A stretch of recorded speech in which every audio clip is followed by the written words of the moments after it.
What was a feedback experience that made you feel uncomfortable or maybe really bad?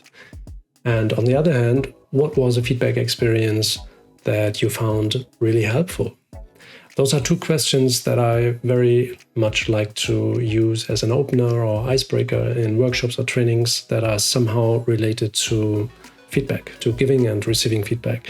And then when I listen to all the stories and the examples the participants bring in, I can really feel how much feedback impacted their lives in so many different situations. Now, I think when we hear about feedback, when we talk about feedback, when you read something about feedback, watch videos on YouTube about feedback, most of this content, most of these readings, etc., are mostly related to giving and receiving feedback in the context of work. And that is fine because it is super important to give and receive feedback at work. It will bring you forward in your work, in your team, if it's done in a way that's not harmful, if it's done in a helpful way.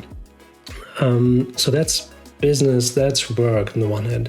But then when we think of it, and also when I just listen to the examples of my participants, when I listen to that, I can feel, hey, there's so much more.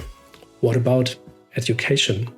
The feedback you received as a student at school from your teacher, which very, very often have an enormous impact on, what we're doing, into which direction we are leaning, or, it could have been a significant burden. The way sometimes or very often feedback is done in the educational system. Or on the other hand, it could be a real boost, a real motivator to push you, to get you further.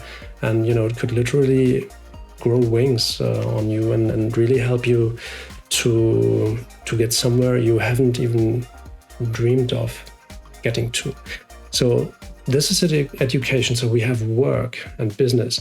We have education, already two giant blocks. But then let's take it further. What about your family? What about our families? You will, during your life, have received a ton of feedback, whether you wanted it or not, from your parents, from your siblings, from your uncles and aunts and grandparents, whoever you consider family, whoever is part of your family. So you will have received a lot of feedback from them, and you will also have given a lot of feedback to them as well. So that would be another context, I would say, huge context where so much feedback happens and where feedback really influences what we're doing, how we're doing it, and sometimes, the feedback can be so good and so helpful that, it just elevates you and it pushes you into a good and helpful direction. Or on the other hand, you just carry it with you like a weight, and at one point you want to liberate yourself from it or want to get rid of it. So yes, feedback matters a lot. It has a profound impact on us. So what can we do about it? The answer is quite simple. We can learn how to give and receive feedback. It's like learning to ride a bicycle. And just like riding a bicycle or learning how to ride it, it will probably feel a little bit shaky in the beginning. You will, it will have its difficulties in the beginning. But then as you get more and more used to it, you will become steadier, more fluent, so to say, in giving and receiving feedback. And at one point, you will not even have to think about it anymore. You will just ride. You will just give and receive feedback that is helpful for others and not some sort of a burden for them. So that is something you can do. Now, what can you do specifically? First thing to start with, I would say do some research. There are great videos on YouTube. There are great videos on probably LinkedIn as well. Then there's articles and books about it. Do some research. Try to see what kind of different forms, what kind of different methodologies there are out there. And then, try to see into which direction you want to go, because there are many ways to give feedback, many beliefs, many schools, so to say. Try to fill it out into which direction you want to go. The second thing I would recommend is to do according to the way you want to give feedback, to take some sort of course, probably an online course. Do that.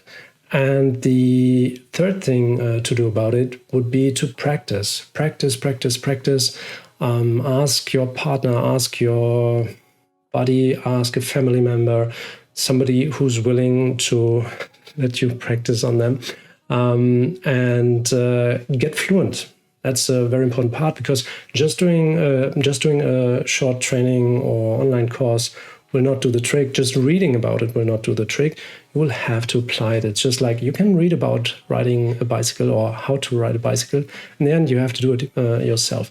So if you want to do that, that would be my recommendation. Research, then do some sort of online course, and then practice. Okay. With that said, that would be it about giving and receiving feedback, or how it matters, how it impacts our lives. If you liked the video, or if you enjoyed the video, give it a like and subscribe. If you have any questions, if you have suggestions of topics you would like me to cover in the future, put it down in the comments. I would very much like to read about them. All right. Have a great day and see you soon. Bye.